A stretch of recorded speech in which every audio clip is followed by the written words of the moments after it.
there is a voice inside you. It speaks with certainty. It narrates your every move. It comments. It judges. It doubts. It questions everything you do. And you've come to believe it is you. But it's not. That voice, the one that whispers when you look in the mirror, the one that calls you not enough, the one that replays mistakes, that anticipates failure, that never quite lets you rest.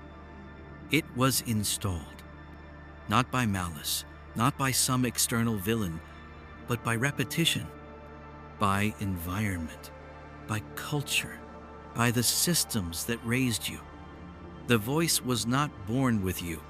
It was built around you.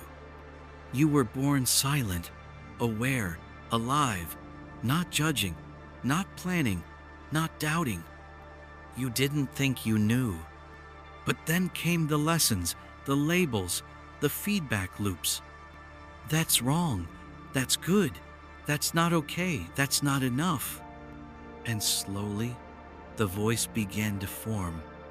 At first, it sounded like parents, then teachers, then peers, then society. Until one day, it sounded like you. And that was the moment you stopped questioning it. Because it didn't feel foreign anymore. It felt familiar. It used your language, your fears, your memories. But it was never yours. It is an echo of everything you've been told, but never questioned. It is a mask stitched together from approval and punishment, a chorus of ghosts repeating lines they didn't write either, and yet it lives inside you. It follows you into every decision. It shapes your self-image. It narrates your reality like a false god, pretending to be truth. And the great tragedy? You believe it. You take its word as your own. You confuse its fear for intuition, its noise for wisdom, its anxiety for insight. But somewhere deep beneath that noise, you can feel it. The stillness, the presence, the real you. The one who listens, the one who sees the voice without needing to obey it. The one who remembers that this internal chatter is not the source of truth, but the result of forgetting. The voice in your head was taught to lie. Not because it's evil, because it was shaped by a world that forgot how to tell the truth. And now you are waking up to that lie. Not to silence the voice, but to stop mistaking it for yourself. You are not the noise. You are the space beneath it. You are not the voice. You are the awareness that hears it and can choose at last to listen or not.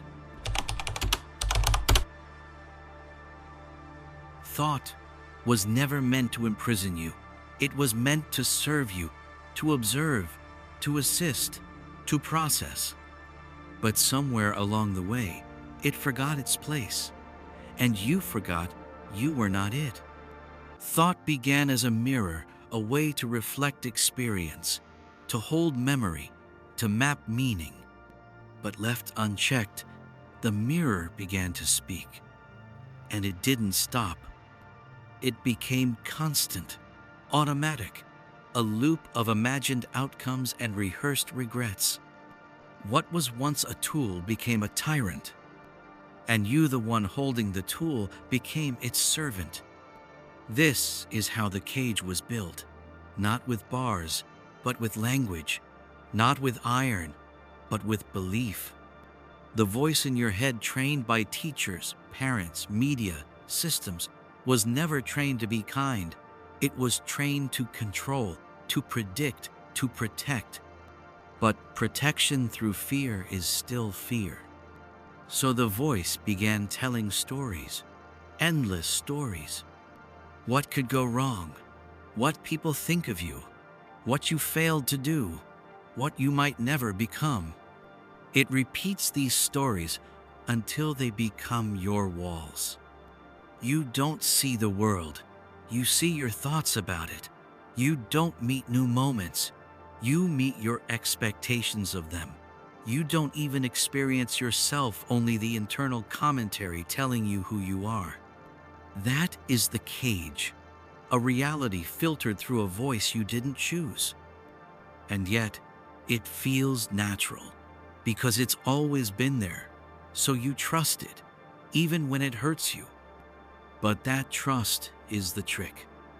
Because once the voice earns your trust, it doesn't need to prove itself.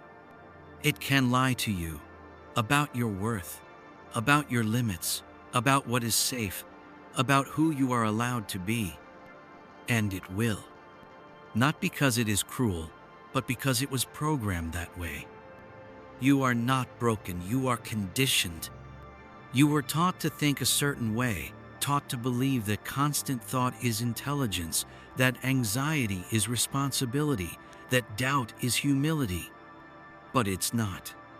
It's the voice misused, the mind turned against itself.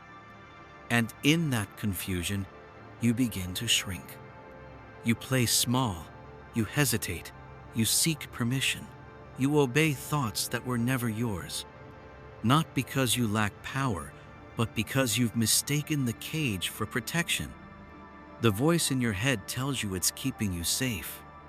But safety that costs your aliveness is not safety. It's paralysis. And now, perhaps for the first time, you are starting to see the bars. Not to destroy the mind, but to free it, to remind it who it serves, and to remind yourself that you were never meant to live in a cage built from thoughts that don't belong to you. You were meant to live from the stillness beneath them. Before you ever had words of your own, someone else was already speaking inside you. Not in your voice, but in a language you quickly learned to trust. It began in childhood, a glance, a correction, a raised eyebrow, a withheld embrace. The world was shaping your inner narrator before you even knew you had one. You absorbed tone before meaning, emotion before logic, and in that absorption, your mind began to form its first blueprint. This is what is right. This is what keeps me safe. This is what love sounds like. The architect was not one person, it was many. A patchwork of influences, parents, teachers, preachers, systems, all well-meaning, but all carrying their own noise, their own wounds, their own conditioning. They passed it to you like inheritance, a legacy of limits, a theology of fear, a vocabulary built from should, not yet, be careful, don't be too much. And slowly, your mind became their museum, a gallery of voices you mistook for your own. When you failed, the voice spoke in shame. When you succeeded, it whispered, but not enough. When you dreamed, it reminded you to be realistic. This wasn't your wisdom, it was borrowed caution, it was inherited doubt. But it didn't feel foreign, it felt familiar. It sounded like you, because the voice had adapted. It learned your rhythm, your fears, your memories, and in doing so, it disguised itself perfectly. But listen closely beneath its commentary. There is no soul. It is reactive, not creative. It recycles, it replays, but it never originates. Because it wasn't born from truth, it was constructed in survival. You see, the inner dialogue was never neutral. It was sculpted intentionally, or not, by those who needed you to conform, to obey, to succeed on their terms. Not because they were cruel, because they were conditioned to. So the architect is not your enemy, but it is outdated. It built walls to keep you safe in a world that no longer exists. It repeats warnings for dangers that are no longer real. It whispers doubt not because you're incapable, but because it still believes you are 5 years old, trying to earn approval. But you are not. You are no longer the child. You are the builder now. And when you realize that, truly realize it, the architecture begins to crack. You no longer fear the voice. You see it. You understand its origin. And that understanding begins to loosen its grip. You do not have to believe it. You do not have to obey it. You can listen with compassion and let it pass like a storm that no longer commands the sky. Because you are not the walls you inherited. You are the one who remembers how to knock them down. The voice in your head has a vocabulary, but it is not your own. It speaks fluently in fear, in guilt, in comparison, in doubt. Its grammar is tight, measured, and sharp. Its sentences are rehearsed, and its tone, more often than not, demands obedience. Because this voice was not designed to liberate, it was designed to regulate, to monitor, to correct, to restrain. And the language it speaks is the language of control. Listen closely to the phrases it repeats. Don't say that. They'll judge you. You're not ready. Someone else has already done it better. If you try, you'll fail. If you fail, you'll fall behind. If you fall behind, you'll be left. These are not facts. These are structures. Internalized systems not spoken by the heart, but echoed from external authorities long since absorbed. This voice keeps you safe, but safety defined by institutions, by standards, by rewards and punishments you didn't set. It is the voice of school halls and report cards, of grades, gold stars, and subtle shame, of right answers and the fear of wrong ones. It is the voice of religious conditioning. What is allowed, what is forbidden, who is worthy, who must be redeemed. It is the voice of media-fed insecurity, who you should look like, speak like, live like. And it all merges somehow into a single whisper within your skull, a whisper that feels like self-awareness but is actually internalized surveillance. It watches you from within. It regulates your expression. It edits your desires before they form into action. Not because it's malicious, but because it was taught to keep you safe. But safety without freedom is not safety. It is containment. You are not meant to speak to yourself in chains. You are not meant to negotiate every breath with an overseer. You were born fluent in truth, in instinct, in presence. But that language was overwritten not by erasing it, but by drowning it out. And now you speak a tongue that mistrusts silence, that fears pause, that fills every moment with commentary just to stay ahead of the unknown. But the unknown was where your soul used to speak. And the voice in your head, this program monologue, has no access to it. Because the soul does not speak in warnings. It speaks in stillness. It does not repeat. It reveals. So if you want to find your true voice again, you must first question the one you've come to call your own. You must hear its language, its patterns, its urgency, its judgment, and realize, this is not my truth. This is my training. And training can be undone, not by force, but by recognition, by learning to speak again, not to impress, not to please, not to defend, but to remember. To remember that before you were taught to obey the voice, you simply listened to yourself. And what you heard was clear, honest, and whole. There was a time when you moved as one. No conflict, no second guessing, no split between thought and feeling, mind and body, soul and self. You simply were, aware, whole, silent inside, yet full. Then came the split. It didn't happen all at once. It was subtle, a slow unraveling, a fracture that felt like growth. It began the moment you were told, "That's not right. That's not how we do things. Be good. Don't be selfish. Stop crying. Act normal." And with every correction, with every withheld affection, a division took shape inside you. You began to monitor yourself. You began to perform. You began to wonder, am I doing this right? That was the moment the observer was born, and with it, the illusion of separation. Suddenly, there were two of you, the one who acts and the one who watches, the one who feels and the one who judges the feeling. And you mistook that division for awareness, for growth, for maturity. But it was disconnection. The observer became the voice became the master, and you, the whole, breathing self, became the background noise.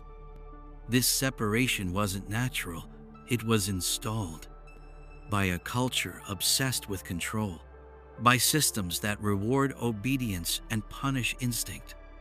They taught you to distrust the body, to silence intuition, to filter every decision through the mind, through the voice that questions everything. And the mind, once sacred, became a warden. You no longer felt emotions, you analyzed them. You no longer responded to life, you anticipated it. You no longer moved with the world, you calculated your position within it. This is how the soul was buried, not with violence, but with commentary. The quiet inner knowing, once effortless, was drowned in self-surveillance. And they called that maturity. They called that being rational, responsible, adult. But you feel the fracture, don't you? The ache of thinking too much, the exhaustion of doubting everything, the quiet grief of missing your own life because you were too busy managing it from the inside. This is the result of the installed separation, a life lived behind glass, experienced but not inhabited. But there is something beneath that glass, a presence, a witness, not the voice that speaks, but the one who sees the voice. That one is still whole, still undivided, still untouched by the conditioning. You feel it in moments of stillness, in awe, in grief, in love without reason. And in those moments, you remember, you are not the thinker, you are not the voice. You are the field in which both appear and dissolve. And the separation they installed was never real, only convincing. The mind is not the enemy, it is the student. The voice is not the villain, it is the echo. But you are the source they forgot to teach you about. And now, you are beginning to remember. Beneath all the noise, there is a silence. It is not the absence of sound, it is not emptiness, it is not stillness born of effort. It is presence, alive, ancient, unshaken. You knew it once. Before language, before rules, before the architecture of thought was built in your head, there was this. The open space inside you, the knowing, the awareness that didn't speak because it didn't need to. It was not separate from anything. It was not seeking anything. It simply was. That silence was your original voice. Not in words, but in being. But you forgot it. Not by choice, by adaptation. You entered a world that feared silence, that called it laziness, that filled every pause with distraction, every moment with commentary. And slowly, you learned to fill yourself the same way, with thoughts, with plans, with internal monologues designed to prove you exist. Because without the voice in your head, who are you? That was the terror. And so you clung to the noise. You believed it was necessary, that silence was a void, that stillness was absence, that the end of thinking would be the end of you. But the truth is the opposite. The end of the voice is the beginning of you. The silence you forgot is the home you've been seeking, not as an escape, but as a return. And if you've ever stood at the edge of something vast, a mountain, an ocean, the night sky, you felt it. That moment when the voice goes quiet and something older takes its place. A feeling without thought, a knowing without explanation, a sacred hush that stretches through time and into you. That's not emptiness. That's you beneath the programming, beneath the noise, beneath the false narrator. That silence is not a place you visit. It is what you are when you stop performing. And in that silence, you don't lose yourself. You find yourself. Not the idea of who you should be, not the projection, not the product of culture or expectation, but the one who listens, the one who sees, the one who doesn't speak because it has nothing to prove. And when you reconnect with that silence, something changes. The voice in your head no longer owns you. It becomes what it was always meant to be: a whisper, a suggestion, a tool. And you return to the center. Not as a thinker, not as a role, but as presence. Awake, whole, silent, and more alive than ever. Because the silence isn't empty. It is sacred, and it's been waiting for you to remember. You can't fight the voice in your head. It thrives on resistance. It multiplies when you argue. It wears the mask of logic, of protection, of just being realistic. But what if it's not a voice you need to silence, but a program you need to understand? Because that's what it is. A script, installed through repetition, refined through fear, updated every time you believed it without question. And now it runs automatically. You wake up and it begins, here's what's wrong, here's what's missing, here's what you should worry about today. It dresses in your language.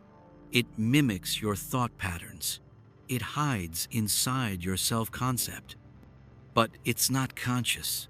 It doesn't know you. It knows your training. And every time you obey it, every time you say yes to its story, you reinforce it. But here's the secret. You don't dismantle the program by arguing with it. You dismantle it by seeing it. Clearly, patiently, without fear. You start by noticing the patterns. That it always speaks in absolutes. That it assumes the worst. That it offers no real solutions, only loops.